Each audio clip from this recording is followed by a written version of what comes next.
Headlines प्रायोजक राम बंधू पापड आटा आणि पापड मसाला।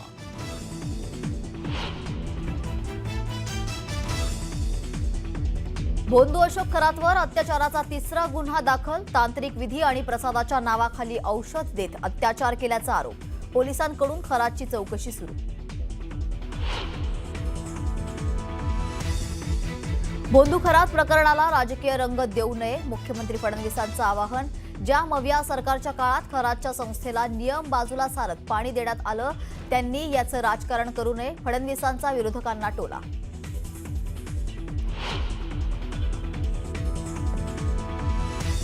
तृप्ती देसाईंकडे खरातचा व्हिडिओ आधीच आला होता, मात्र देसाईंनी चाकणकरांसोबत तडजोड केली। रुपाली ठोंबरे पाटील यांचा गंभीर आरोप।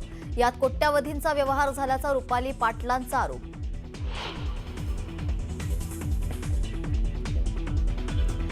कल्याण रेल्वे स्थानकात विद्युत खांबावर चढलेल्या तरुणाचा मृत्यू। विजेचा धक्का लागल्यानं तरुण पडला खाली। पोलिसांकडून तपास सुरू।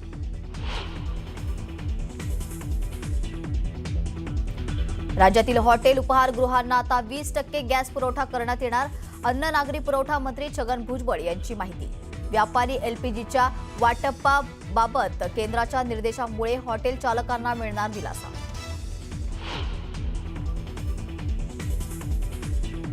रोहित शेट्टींच्या घरावरील फायरिंग प्रकरणी प्रदीप शर्माला 1 एप्रिलपर्यंत पोलीस कोठडी।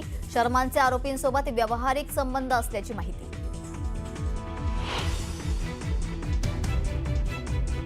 आणि पंतप्रधान मोदींच्या नावे आणखी एका ऐतिहासिक विक्रमाची नोंद। सर्वात जास्त काळ सरकारमधील प्रमुख राहण्याचा विक्रम। अमित शहा आणि राजनाथ सिंहांनी केलं मोदींचं अभिनंदन।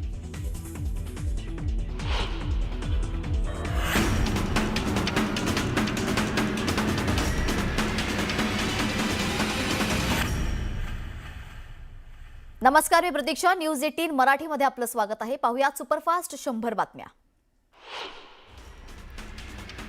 भोंदू अशोक खरातवर अत्याचाराचा आणखी एक गुन्हा दाखल झालाय। पीडितेसह कुटुंबियांना जीवे मारण्याची धमकी देत अत्याचार केल्याप्रकरणी नाशिकच्या सरकारवाडा पोलिसांत तक्रार दाखल करण्यात आली आहे।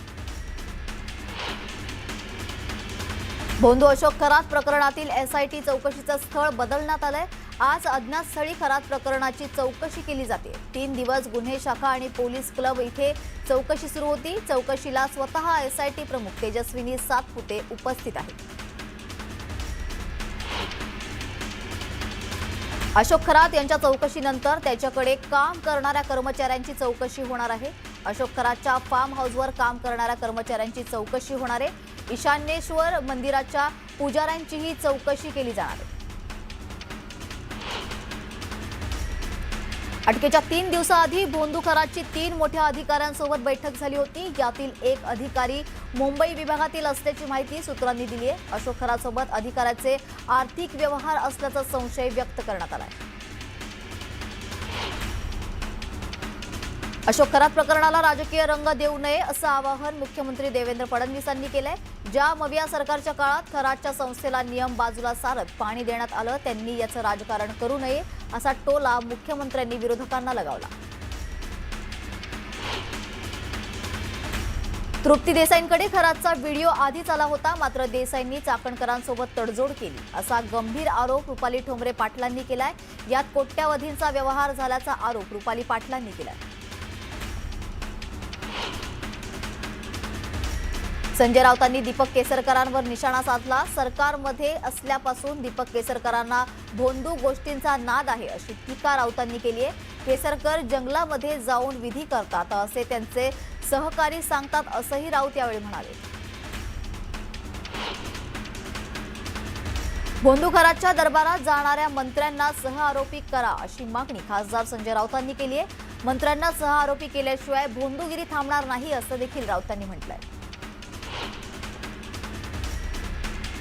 नाशिकमधील अशोक खरात प्रकरणावर नितेश राणे यांनी प्रतिक्रिया दिली आहे। पीडित महिलांनी थेट सरकारशी संपर्क साधावा, त्यांना पूर्ण मदत केली जाईल असं त्यांनी सांगितलंय। सरकार महिलांच्या बाजूने ठाम असल्याचंही त्यांनी म्हटलंय।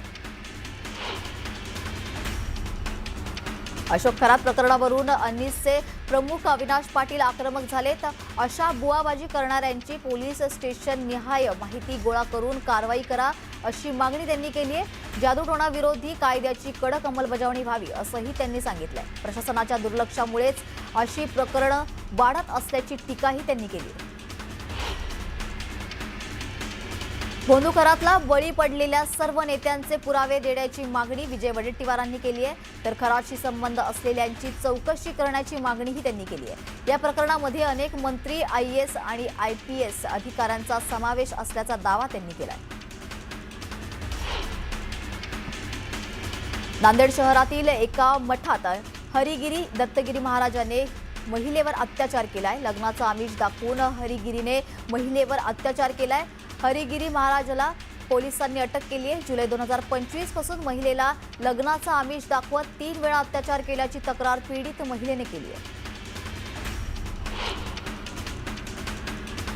बोंदू अशोक खरात प्रकरणात मनसेनं उडी घेतली आहे. हे प्रकरण अशोक खरातच्या अटकेनं थांबणार नाही किंवा रुपाली चाकणकरांनी राजीनामा दिला म्हणून थांबणार नाही. मुख्यमंत्र्यांनी या प्रकरणात लक्ष घालावं अशी मागणी मनसे नेते हेमंत संभूस यांनी केली आहे.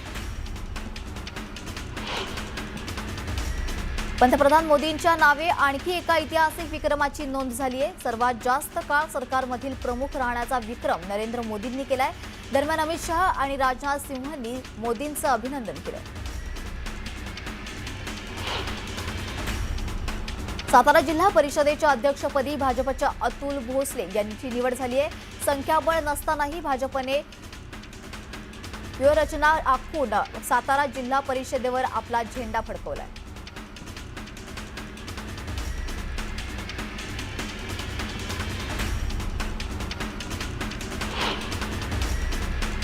छत्रपती संभाजीनगरमध्ये देवळाई परिसरात 9 कोटींच्या वन उद्यानाचं भूमिपूजन पार पडलं.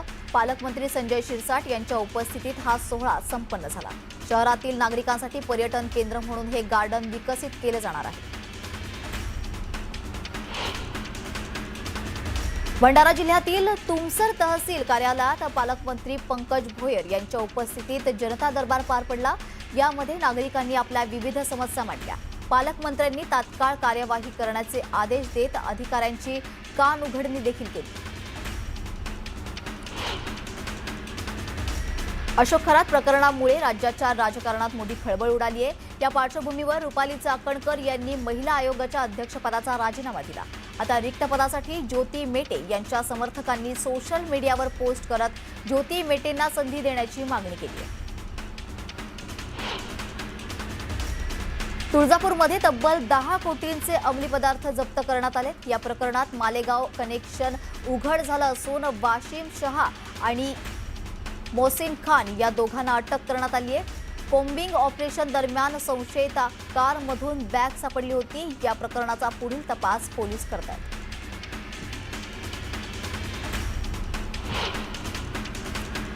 रोहित शेट्टींच्या घरावरील फायरिंग प्रकरणी प्रदीप शर्माला 1 एप्रिलपर्यंत पोलीस कोठडी सुनावण्यात आली आहे. प्रदीप शर्माचे या प्रकरणातील आरोपींसोबत व्यावहारिक संबंध असल्याची माहिती समोर आली आहे.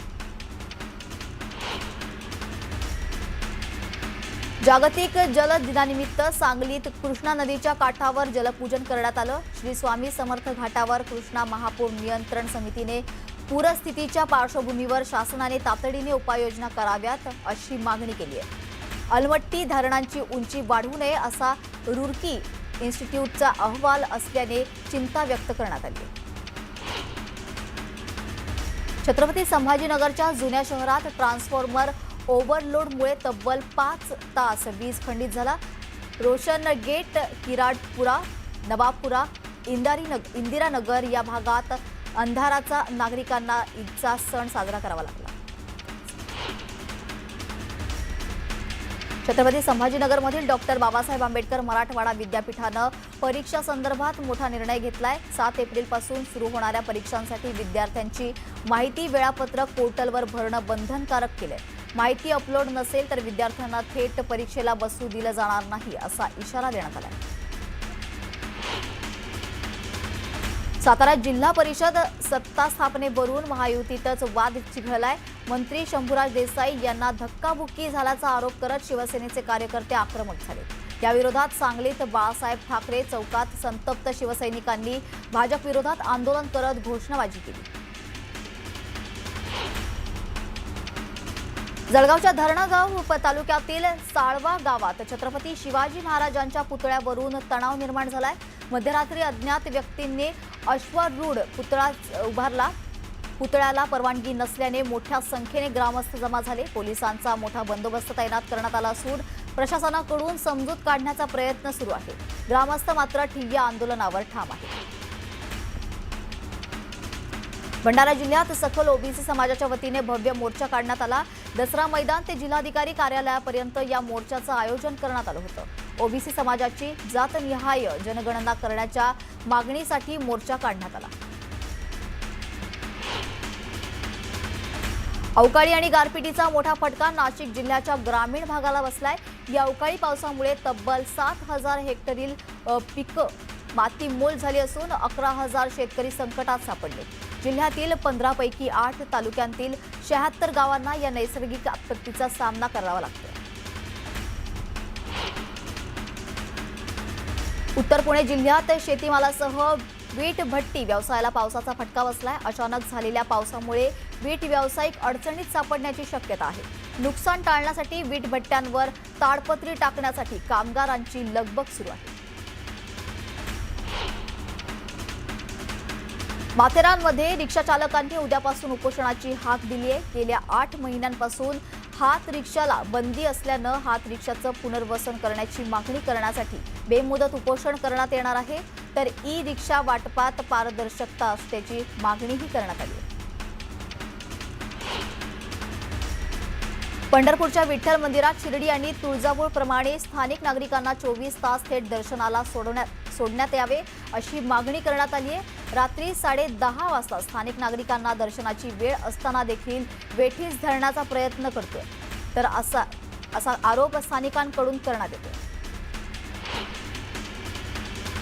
ठाण्यात वाढत्या उष्णतेच्या पार्श्वभूमीवर महानगरपालिकेने दुचाकीस्वारांना दिलासादायक निर्णय घेतलाय। शहरातील नितीन जंक्शन, माजेवडा, खोपट आणि अल्मेडा चौकासह अनेक सिग्नलवर तात्पुरते शेड उभारण्यात आले। या शेडमध्ये सिग्नलवर थांबणाऱ्या नागरिकांचं उन्हापासून संरक्षण होतं। राज्यात वाढत्या उष्णतेचे चटके बसत असतानाच पर्यटकांनी कोकणाला पसंती दिली आहे। मुंबई पुण्यावरून आलेल्या पर्यटकांनी रायगडमधील दिवेआगर आणि श्रीवर्धन समुद्रकिनाऱ्यावर मोठी गर्दी केली आहे। उकाड्यापासून दिलासा मिळण्यासाठी पर्यटक समुद्राच्या थंडगार पाण्यात लाटांसोबत मनमुराद आनंद घेत आहेत। मुंबईच्या संजय गांधी राष्ट्रीय उद्यानात बिट्टू नावाच्या 6 वर्षांच्या नर बिबट्याचा मृत्यू झाला। गेल्या काही महिन्यांपासून तो आजारी होता। किडनीचा गंभीर आजार असल्याचं निदान झालंय, तर उपचार सुरू असताना प्रकृती खालावली आणि अखेर 21 मार्च रोजी बिट्टूने अखेरचा श्वास सोडला। कोकणातील आंबा आणि काजू उत्पादकांच्या प्रश्नावर स्वाभिमानी शेतकरी संघटना आक्रमक झाली आहे। 23 मार्च रोजी मुंबई गोवा महामार्गावर चक्का जाम आंदोलनाची हाक देण्यात आली। सिंधुदुर्गातील सुमारे 700 शेतकऱ्यांना पोलिसांनी नोटीस दिल्याने वातावरण तापलंय। दरम्यान कोणत्याही दबावाला न बळी पडता आंदोलनावर ठाम असल्याचा निर्धार राजू शेट्टी यांनी केला। जळगावच्या पाचोरा तालुक्यातील पिंपळगाव हरेश्वर इथे शेतकऱ्यांनी विविध मागण्यांसाठी आमरण उपोषण सुरू केलंय। गोविंद महाराज मंदिरासमोर उपोषण सुरू केलंय, तर रस्त्याची चुकीची नोंद रद्द करावी आणि पिंपळगाव जरंडी रस्ता मंजूर करावा अशी मागणी त्यांनी यावेळेस केली आहे। बीडच्या अंबाजोगाई जवळील शेतकरी बाळासाहेब चोपणे यांनी अवघ्या 4 गुंठे जमिनीत पुदिन्याचं पीक घेतलंय। सेंद्रिय पद्धतीने लागवड करत त्यांनी 5 वर्षात 5 लाखांहून अधिक उत्पन्न मिळवलं। अशी कमी जमिनीत आणि कमी खर्चात मिळालेलं हे उत्पन्न इतर शेतकऱ्यांसाठी प्रेरणादायी ठरतंय। गोंदिया जिल्ह्यातील बोरटोला भरनोलीत एका घराला अचानक आग लागली। या आगीत घरातील 2 खोल्या जळून खाक झाल्यात। सुदैवाने या घटनेत कोणतीही जीवितहानी झाली नाही। 60 ते 70 हजार रुपयांचं नुकसान झालं असून मदतीची मागणी यावेळेस करण्यात येते। परभणीच्या खानापूर फाटा परिसरात 2 गटांमध्ये जोरदार हाणामारी झाली। यावेळी एका व्यक्तीला गाडी खाली चिरडण्याचा प्रयत्न झाल्याचं समोर आलंय। या घटनेचा व्हिडिओ सोशल मीडियावर व्हायरल झाला असून पोलिसांनी 6 जणांविरुद्ध गुन्हा दाखल केलाय। परभणी जिल्ह्यातील चारठाणा परिसरात टेम्पो ट्रॅव्हलर आणि कारची धडक झाली। या अपघातात एकाच कुटुंबातील तिघांचा जागीच मृत्यू झालाय। धडक इतकी जोरात होती की कार 30 ते 40 फूट दूर फेकली गेली। जखमींना रुग्णालयात हलवण्यात आलं असून परिसरात शोककळा पसरली आहे। नवी मुंबईच्या वाशीमध्ये एपीएमसी मार्केट जवळ आग लागल्याची घटना समोर आली आहे। सेक्टर 21 मधल्या एका रो हाऊसच्या पहिल्या आणि दुसऱ्या मजल्यावर ही आगीचा भडका उडाला। आगीत